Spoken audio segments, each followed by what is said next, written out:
एक राजा एक दिन अपने मंत्री के साथ शिकार खेलने के लिए वन में गया और एक हिरण का पीछा करते करते सारा समय व्यतीत हो गया और उस दुर्गम वन में वो मार्ग भूल गए। अब सूर्य एकदम मध्यांचल में आ गए। सूर्य की तपतपाती धूप, सूर्य भगवान की किरणों से तपतपाता हुआ उनका शरीर व्याकुल हो गया।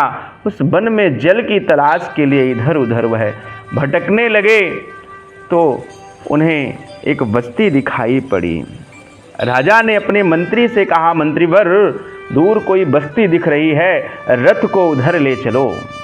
जैसे मंत्री ने राजा के कहने पर रथ को उस बस्ती की ओर लेकर के गया तो राजा के रथ के ऊपर एक शुक मंडराने लगा, उड़ने लगा और कहने लगा कि लूट लो, मार दो, काट दो, बच के जाने न पाए, बड़े धनी मानी हैं। लूट लो, छीन लो, काट दो, मार दो, बच के जाने न पाए, बड़े धनी मानी हैं। राजा ने अपने मंत्री से कहा, मंत्रीवर, जहाँ के पशु पंछी इतने दुष्ट हैं वहाँ की व्यक्ति की स्थिति क्या होगी। लग रहा है यह सज्जन की बस्ती नहीं है, यह दुर्जन की बस्ती है। रथ को शीघ्र यहाँ से दूर निकाल के ले चलो।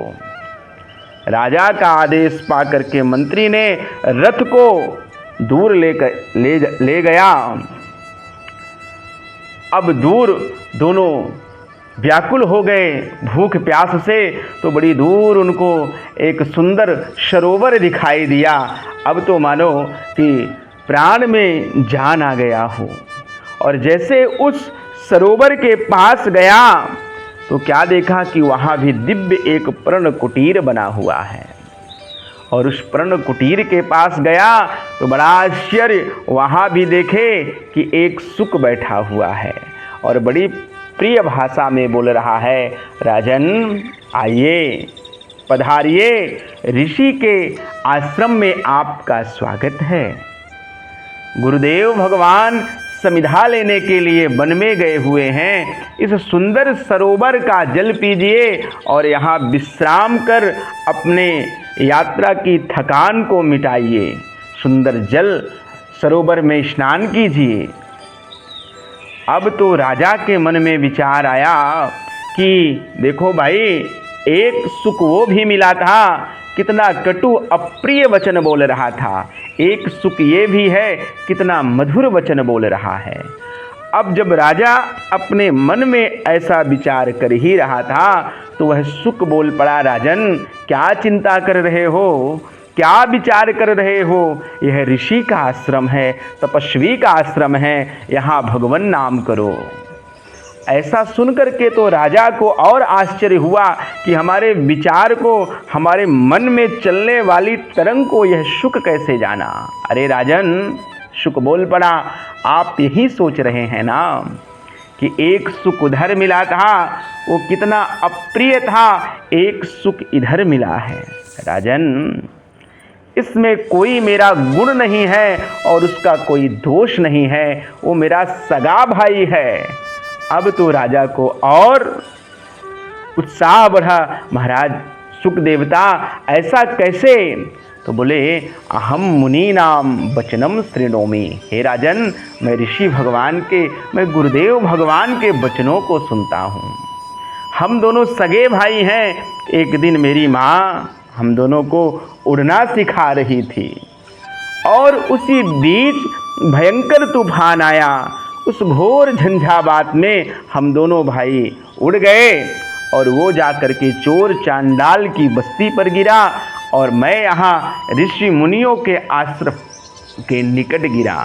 उसे उन चोर चांडालों ने पाल लिया और मुझे इन संत ऋषियों ने पाल लिया। अब वह पूरा दिन उनका झूठा खाता है, उनके साथ रहता है, उनके वचनों को सुनता है। और मैं यहाँ ऋषियों के प्रसादी को पाता हूँ, इनके अग्निहोत्र कर्म को देखता हूँ। सुबह भगवत नाम सुमिरन होता है, यज्ञ होता है, उनके जप तप को देखता हूँ, सुनता हूँ। यह मेरा सौभाग्य है और वह उसका दुर्भाग्य है। अहम मुनि नाम वचनम शृणोमि।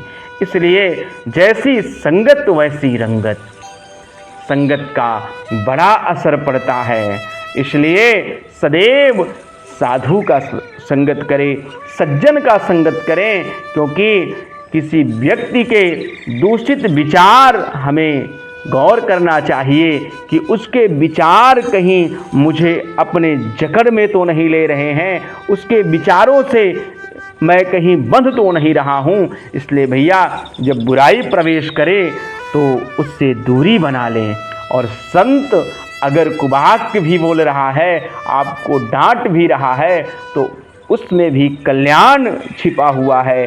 अरे ऋषि महर्षियों ने जिनको श्राप दिया तो उनके श्राप का भी प्रभाव वैसा कि श्राप से भी गोविंद मिले, नारायण मिले, उनका कल्याण हो गया। बोलिए श्री सीताराम भगवान की जय।